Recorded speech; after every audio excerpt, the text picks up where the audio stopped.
বিশ্বজুড়ে ছড়িয়ে আছে এক অদৃশ্য আতঙ্ক, পরমাণু অস্ত্র, যার শুরু 16 জুলাই 1945। এগুলো এমন এক ধ্বংসাত্মক শক্তির প্রতীক যা মুহূর্তেই পুরো একটি শহরকে নিশ্চিহ্ন করে দিতে পারে। কিন্তু প্রশ্ন হলো, কোথায় কতগুলো পরমাণু বোমা আছে, এগুলোর পেছনে খরচ কত, আর এসব অস্ত্রের ব্যবহার কি শুধুই যুদ্ধের জন্য, নাকি এর পেছনে আছে অন্য উদ্দেশ্য? পরমাণু বোমার জন্ম কোনো রাজনীতিবিদের হাতে নয়, বরং বিজ্ঞানের ল্যাবরেটরিতে। বিংশ শতাব্দীর গোড়ার দিকে বিজ্ঞানীরা জানতে পারেন যে একটি পরমাণু বিভাজিত হলে প্রচুর শক্তি উৎপন্ন হয়। একে বলা হয় নিউক্লিয়ার ফিশন। 1938 সালে জার্মান বিজ্ঞানী অটো হান এবং লিস মাইটনার ইউরেনিয়াম পরমাণুর বিভাজন ঘটান। এখান থেকেই শুরু হয় পরমাণু শক্তিকে অস্ত্র হিসেবে ব্যবহারের দিক চলা। দ্বিতীয় বিশ্বযুদ্ধের সময় জার্মানির হিটলারকে ঠেকাতে যুক্তরাষ্ট্র গোপনে শুরু করে ম্যানহাটন প্রকল্প। এটি ছিল ইতিহাসের সবচেয়ে বড় গোপন সামরিক বৈজ্ঞানিক প্রকল্প। যুক্তরাষ্ট্র, যুক্তরাজ্য এবং কানাডা মিলে বিজ্ঞানী রবার্ট ওপেনহেইমার, রিচার্ড ফেইনম্যান ও এনরিকো ফেরমি প্রমুখের নেতৃত্বে তৈরি করে বিশ্বের প্রথম পরমাণু বোমা।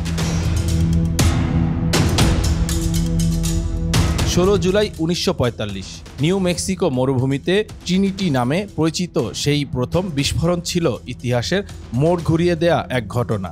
এই স্টেটেই বোঝা যায় মানুষ এমন এক অস্ত্র তৈরি করেছে যা মুহূর্তেই এক শহরকে ধ্বংস করতে পারে। দ্বিতীয় বিশ্বযুদ্ধের শেষ দিকে 1945 সালের 6 আগস্ট যুক্তরাষ্ট্র জাপানের হিরোশিমা শহরে লিটল বয় নামের একটি ইউরেনিয়াম বোমা ফেলে। 3 দিন পর 9 আগস্ট নাগাসাকি শহরে ফেলা হয় ফ্যাটম্যান নামে একটি প্লুটোনিয়াম বোমা। এই দুই হামলায় 2 লাখের বেশি মানুষ নিহত হয়, অগণিত আহত ও বিকলাঙ্গ হয়ে যায়। শহর দুটি ধ্বংসস্তূপে পরিণত হয় এবং বছরের পর বছর ধরে রেডিয়েশনের কারণে জন্মগত ত্রুটি ও ক্যান্সার ছড়িয়ে পড়ে। হিরোশিমা নাগাসাকির পর বিশ্ব বুঝে যায় এই অস্ত্রের ভয়াবহতা, কিন্তু ভয় পেয়ে পিছিয়ে না গিয়ে আরও ঝাঁপিয়ে পড়ে অন্যান্য দেশগুলো। 2025 সালের হিসাব অনুযায়ী বিশ্বে প্রায় 13,000 পরমাণু ওয়ারহেড বা বোমা আছে। এগুলোর প্রায় 90% আছে মাত্র 2টি দেশের হাতে, যুক্তরাষ্ট্র এবং রাশিয়া। রাশিয়ার সংগ্রহে আছে প্রায় 5,977টি, যুক্তরাষ্ট্রের প্রায় 5,428টি, চীনের প্রায় 410টি, ফ্রান্সের 290টি, যুক্তরাজ্যের আছে 225টি, পাকিস্তানের প্রায় 170টি, ভারতের প্রায় 164টি, ইসরায়েলের আনুমানিক 90টি, উত্তর কোরিয়ার 3045টি। এগুলো শুধু সংখ্যা নয়, প্রতিটি বোমা নিজেই এক একটি শহর ধ্বংস করার মতো শক্তি রাখে। হিরোশিমা ও নাগাসাকির ধ্বংসের ইতিহাস আমাদের এখনো কাঁদায়, অথচ সে বোমাগুলোর তুলনায় আজকের বোমা 1000 গুণ বেশি শক্তিশালী। এইসব অস্ত্র তৈরি ও রক্ষণাবেক্ষণের খরচও চোখ কপালে তোলার মতো।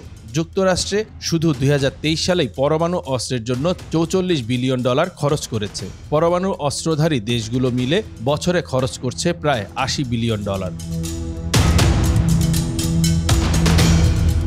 এই খরচ কি সত্যিই আমাদের নিরাপত্তা নিশ্চিত করে, নাকি এটি একটি ডিটারেন্স, অর্থাৎ একে অপরকে ভয় দেখানোর জন্য রাখা হয়? বাস্তবতা হলো, দ্বিতীয় বিশ্বযুদ্ধের পর আর কোনো দেশে পরমাণু অস্ত্র ব্যবহার হয়নি। তাহলে কেন এই প্রতিযোগিতা?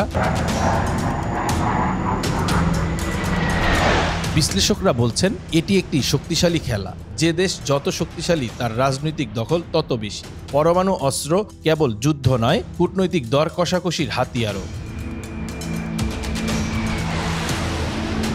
চীন, পাকিস্তান, ভারত, এই 3 এশীয় দেশ প্রতিনিয়ত নিজেদের অস্ত্র ভান্ডার বাড়াচ্ছে।